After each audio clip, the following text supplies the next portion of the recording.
சரண் Krishna YouTube சேனலுக்கு உங்களை அன்புடன் வரவேற்கின்றேன். குலதெய்வம் உங்கள் வீட்டிற்கு வர வேண்டுமா? இதோ உங்களுக்கான பதிவு. நம்ம சேனலில் உள்ள வீடியோவை ஃபஸ்ட் டைம் நீங்கள் பார்க்குறீங்க அப்படின்னா மறக்காமல் நம்ம சேனலை சப்ஸ்கிரைப் பண்ணி வச்சுக்கோங்க.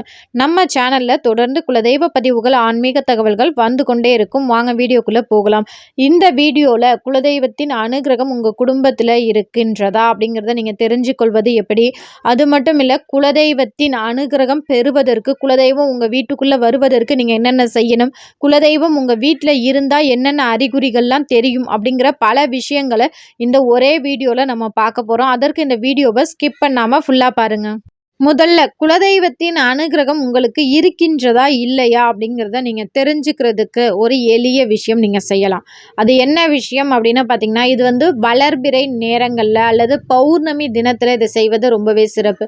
என்ன செய்யணும் அப்படின்னு பார்த்தீங்கன்னா, உங்கள் வீட்டில் அச்சு வெல்லம் இருக்குது பார்த்தீங்களா, அந்த வெல்லத்தை கொஞ்சம் தூளாக நுணுக்கி உங்கள் நிலைவாசலை தாண்டி வெளியில் நீங்கள் வைக்கணும். அது நைட்டு இரவு நேரம் நீங்கள் தூங்க போகிறதுக்கு முன்னாடி காலையில் எழுந்து பார்க்கும்போது அந்த வெள்ளை துண்டுகளை எறும்புகள் சாப்பிட்டு இருந்தாலோ அல்லது முழுமையாக சாப்பிட்டு இருந்தாலோ கண்டிப்பாக உங்களுக்கு அந்த குலதெய்வத்தின் அனுகிரகம் இருக்கின்றது அப்படிங்கிறத நீங்கள் தாராளமாக தெரிஞ்சுக்கலாம். இதை உங்கள் நிலைவாசலுக்கு பக்கத்துலேயே நீங்கள் போடுவது ரொம்பவே சிறப்பு. அதாவது நான் வெளியில் போடணும் அப்படிங்கிறதுனால நம்ம வாசலில் போடுறது இதெல்லாம் கிடையாது. உங்கள் தலைவாசல் இருக்குது பார்த்தீங்களா, அதற்கு கொஞ்சம் பக்கத்தில் போட்டிங்கனாலே போதும்.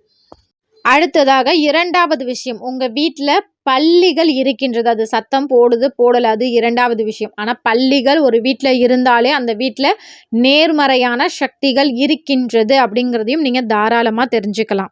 இப்போ குலதெய்வம் உங்கள் இல்லம் தேடி வருகின்றது, இல்லை உங்கள் வீட்டிலையே குலதெய்வம் இருக்கின்றது அப்படிங்கிறத நீங்கள் எப்படி தெரிஞ்சுக்கலாம், எப்படி தெரிஞ்சுக்கணும் அப்படிங்கிறத பார்த்துடலாம். முதல்ல குலதெய்வம் உங்கள் வீட்டில் இருக்காங்க அப்படிங்கிறத நீங்கள் எப்படி தெரிஞ்சுக்கலாம் அப்படின்னு பார்த்தீங்கன்னா, உங்கள் தலைவாசல் கிட்ட குலதெய்வம் இருக்கின்றது. ஏன்னா நிறைய வீட்டில் பார்த்தீங்கன்னா பூஜை அறையில் வீட்டுக்குள்ளே குலதெய்வம் வாசம் செய்யும்.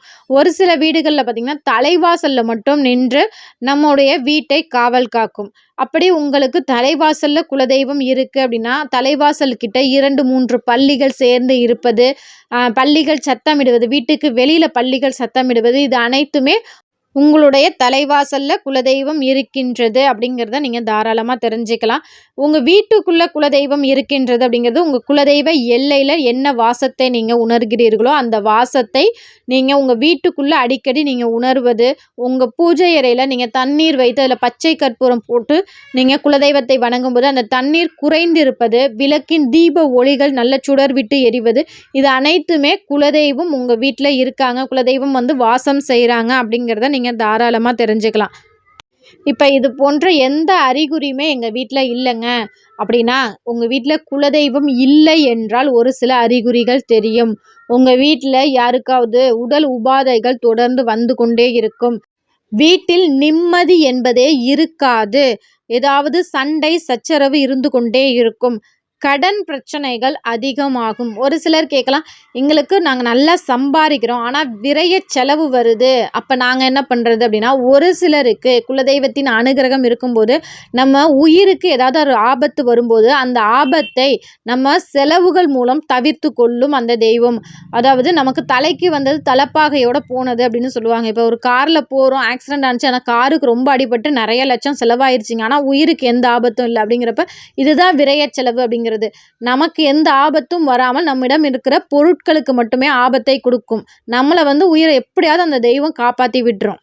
இப்போ இது போன்ற அறிகுறிகள்லாம் குலதெய்வம் இல்லைங்கிற அறிகுறியும் இருக்குங்கிற அறிகுறியும் இருக்குங்க. ஆனால் எங்கள் வீட்டுக்கு குலதெய்வம் வந்தால் நல்லா இருக்குங்க, அதற்கு நாங்கள் என்ன பண்ணணும் அப்படின்னு கேட்டிங்கன்னா, பௌர்ணமி தினத்தில் குலதெய்வ வழிபாடு மறக்காமல் செய்யுங்க. உங்களுக்கு குலதெய்வம் எதுன்னு தெரியலை அப்படிங்கிறப்ப கூட உங்களுக்காக ஏதோ ஒரு தெய்வம் குலதெய்வமாக தான் இருக்கும்.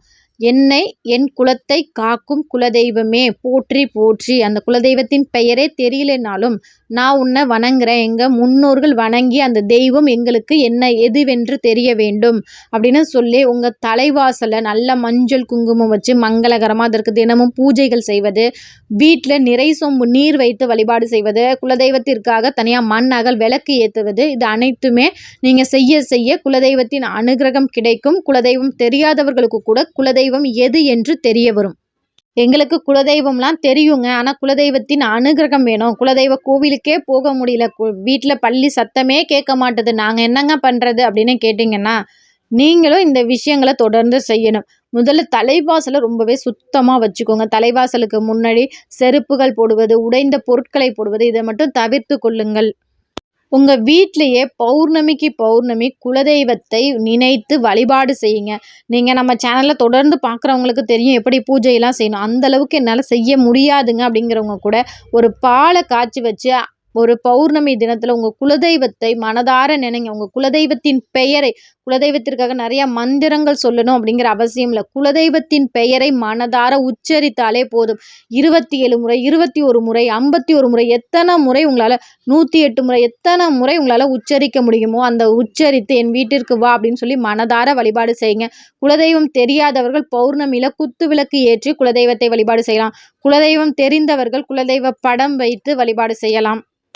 அடுத்து ஒரு தாம்பலத்துல இது நீங்க ஒரு மாத தொடக்கத்திலயோ அல்லது பௌர்ணமி தினத்திலயோ இத நீங்க தாராளமா செய்யலாம். ஒரு பெரிய தாம்பாளத்துல மாவிலை வைத்து அதுல பூக்களால அலங்காரம் பண்ணி 2 மண் அகல் விளக்கு நெய் ஊற்றி பஞ்சு திரி போட்டு என் குலதெய்வம் என் வீட்டிற்கு வர வேண்டும், என் குலதெய்வம் என் வீட்டிற்கு வர வேண்டும் அப்படின்னு சொல்லி மனதார மாசத்துல ஒரு தடவை நீங்க இதை செஞ்சா போதும். அது ஆங்கில மாத தொடக்கத்திலையும் இருக்கலாம், இல்ல தமிழ் மாத தொடக்கத்திலையும் இருக்கலாம். அது உங்களுடைய விருப்பம்தான். இது போல தொடர்ந்து ஏற்றி அந்த தெய்வத்தை நீங்க அந்த தீப ஒளிய பார்த்து உங்க தெய்வத்தின் பெயரை உச்சரித்து கொண்டு எங்கள் வீட்டுக்கு வர வேண்டும், அருள்பாலிக்க வேண்டும் அப்படின்னு சொல்லி அந்த தீப ஒளிய பார்த்தே நீங்க மனதார வழிபாடு செய்து அதற்கு பிறகு தீப தூப ஆராதனை காமிச்சு அன்றைய தினத்துல உங்க குலதெய்வத்திற்கு நெய்வேத்தியமாக ஒரு கற்கண்டோ பேரிச்சம்பழமோ அல்லது ஒரு பால் காய்ச்சி அதுல வெல்லம் போட்டு ஏலக்காய் போட்டு அதை நீங்க நெய்வேத்தியமாக வைத்து வழிபாடு செய்யலாம். நீங்க பூஜை அறையில தண்ணீர் வைக்கும்போது அந்த தண்ணீரில் கொஞ்சம் பச்சை கற்பூரம் சேர்த்து வைப்பது ரொம்பவே சிறப்பு. இதை நீங்க தொடர்ந்து செஞ்சுட்டே வாங்க. ஒரு 3 மாசம் தொடர்ந்து செஞ்சு பாருங்க. கண்டிப்பா உங்க வீட்ல குலதெய்வத்தின் நடமாட்டங்கள் தெரிய ஆரம்பிக்கும். உங்க வீட்ல பல்லிகள் சத்தமிட ஆரம்பிக்கும். நல்ல சவனங்கள் அடிக்கடி தெரிய ஆரம்பிக்கும். கண்டிப்பா இது நம்பிக்கையோட செய்யுங்க. மனதார வழிபாடு செய்யுங்க. குலதெய்வத்தை மிஞ்சின தெய்வம் எந்த தெய்வமும் இல்லை. நமக்காக ஓடி வரக்கூடிய ஒரே உயிர் தெய்வம் உங்க குலதெய்வம் மட்டும்தான். அதனால குலதெய்வத்தை மனதார வழிபாடு செய்யுங்க. கண்டிப்பா நல்லது மட்டுமே நடக்கும். இந்த வீடியோ உங்களுக்கு பயனுள்ளதாக இருக்கும் என்ற நம்பிக்கையில் மற்றொரு வீடியோவில் சந்திக்கிறேன். இந்த வீடியோ உங்களுக்கு பிடிச்சிருந்தா லைக் பண்ணுங்க, ஷேர் பண்ணுங்க, மறக்காம சப்ஸ்கிரைப் பண்ணுங்க. இந்த வீடியோல ஏதேனும் உங்களுக்கு சந்தேகம் இருந்தால் அதையே கமெண்ட்ஸ்ல மறக்காம கேளுங்க. அதற்கான தெளிவான விளக்கம் அளிக்கப்படும். சரண் கிருஷ்ணா யூடியூப் சேனல். நன்றி, வணக்கம். மேலும் நீங்க தொடர்ந்து குலதெய்வ பதிவு நீங்க பார்க்கணும் அப்படின்னா மறக்காம நம்ம சேனலை சப்ஸ்கிரைப் பண்ணி வச்சுக்கோங்க. நன்றி, வணக்கம்.